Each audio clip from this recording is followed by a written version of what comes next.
Hello students, today we're going to look at section 6.2 and its point slope form.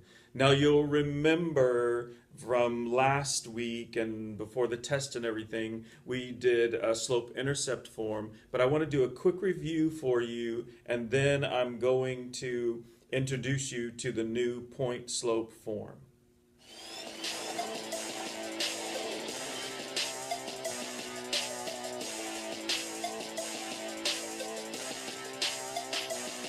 Let me take just a minute to review right now. Slope intercept form can be your cash cow. If you learn it, you earn it. The right to move on. Y equals mx plus me. Right on.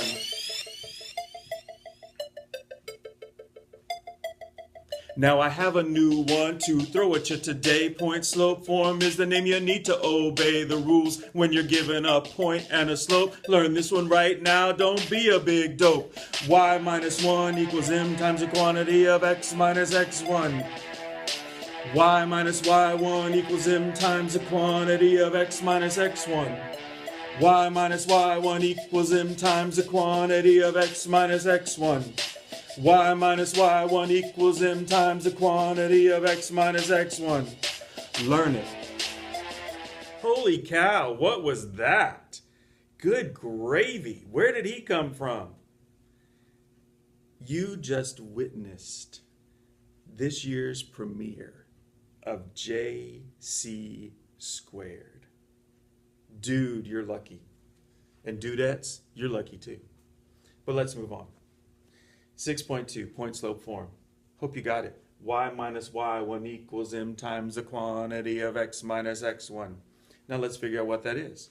If I'm given a point and the slope, then this is the form of the equation that I would use. Now with linear equations, we've already talked about standard form, ax plus by equals c. We learned slope-intercept form from last year, which is y equals mx plus b. And now we're introducing you to point slope form, which is y minus y1 equals m times the quantity of x minus x1. So if I'm given a slope, for instance, m equals negative 2, and I'm given a point on the line, which could, for instance, be 3 and 4, then I'm going to, this is the point, 3 comma 4, and the slope is negative 2, then I'm going to plug it into this equation here. Notice that this y and this x don't have an identifier. That means they stay y and x. The y1 and the x1 are the point that you're given. So I would plug these in, so it would be y minus 4, because 4 is the y value, equals m, which is negative 2, times the quantity of x minus the x value, which is 3. So that is my equation in point slope form. That's all. You don't have to do anything else to it at this point. Y minus 4 equals negative 2 times the quantity of x minus 3. That's the equation. That's it. Yes, it is just that simple. Now let's say that we are given 2 points that we know create a line, and I need to write an equation in point slope form. So the first thing I have to do is use these 2 points to find the slope. And you'll remember that the formula for slope is m equals y2 minus y1 over x2 minus x1. So I'm just going to plug in. I'm going to make this point number 2 and I'll make this point number 1. And so I'll plug in 1 minus negative 3 over 4 minus 2. And then I solve that. 1 minus negative 3 is 4, and 4 minus 2 is 2, so my slope is 2. And now to write the equation, I can choose either point. It does not matter. For this one, though, I'm going to choose point number 1 because it's got a negative in there, and I want to show you what it looks like with a negative ordered pair or a coordinate that's got a negative in it. So I'm going to write down y minus y1. Well, minus a negative 3 is the same thing as plus 3. I don't want to write down the minus and negative. When you have too many signs, it just confuses things. So when I have minus a negative, we know that's plus. Equals m, which we figured out was 2. Whoops, that's supposed to be 2. Times the quantity of x minus 2.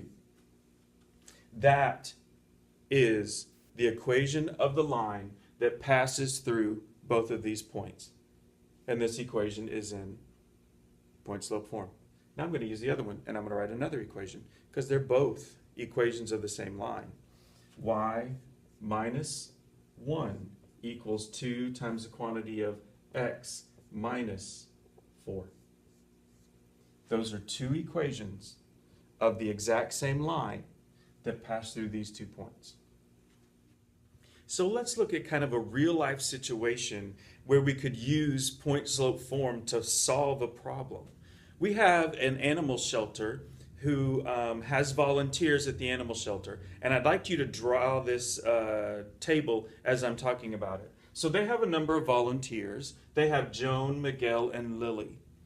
And they ask that they volunteer a certain number of weeks and then a certain number of hours each week. So the number of weeks that they work, Joan worked 6 weeks, Miguel worked 10 weeks, and Lily wants to work 24 weeks, but she's not sure how many hours that is.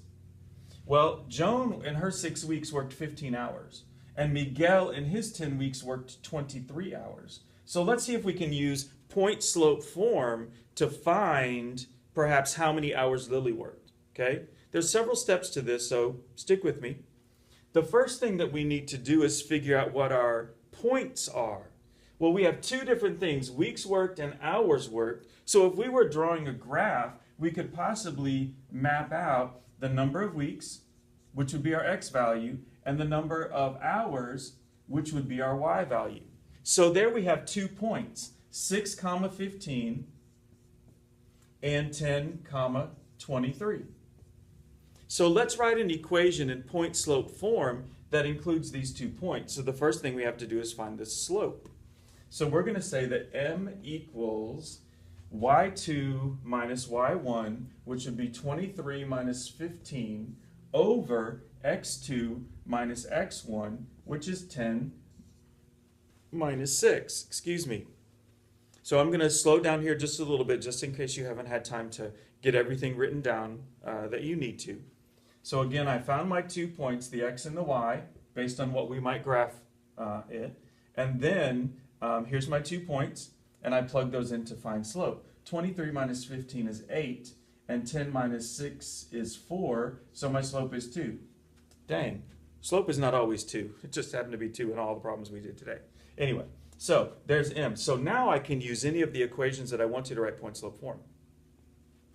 So I'll start with the smaller numbers just because I want to. Y minus 15 equals m, which is 2, times the quantity of x minus 6. Now think just a minute with me here. We're attempting to find out how many hours Lily worked, which is the y value. But we know her x value. So we have another xy here that we're trying to figure out. Could I plug them into here and find the missing one? Absolutely. I'm given an x. So here's my equation. I know that is my equation of the line. I've already figured out it's in point-slope form. So now I have another x, and I want to find the y value. So let's plug in the x and then solve for y. So I'm going to do y minus 15 equals 2 times the quantity of our x, which is 24 minus 6, and then solve for y. 24 minus 6 is 18, and 18 times 2 is 36. If you need to work that out slowly, that's fine. 24 minus 6, 18 times 2 is 36. So y minus 15 equals 36. I need to move the 15 to the other side, so I'm going to add 15 to both sides. So y equals 36 plus 15. So if my calculations are correct, y is going to equal 51 hours. So if Lily is choosing to work for 24 weeks, then she is probably going to end up working 51 hours. So again, what we're doing is we're using the information we're given, plug it into something we already know to find the missing number. So here are your 3 practice problems for this video. All of them ask you to write an equation of a line in point slope form from the given information. In the first problem, you're given a slope and a point. So create a point slope form equation. The second problem, you're given 2 points. So you have to find the slope and then choose one of those points to create your equation. And then the third problem gives you a situation. I'm filling a swimming pool. After 2 hours, the pool is 3 feet deep. The water is 3 feet deep, excuse me. After 5 hours, the water is 11 feet deep. Write an equation of the line that shows filling a pool in point slope form. Please take a picture of your practice problems and submit them before class on Monday.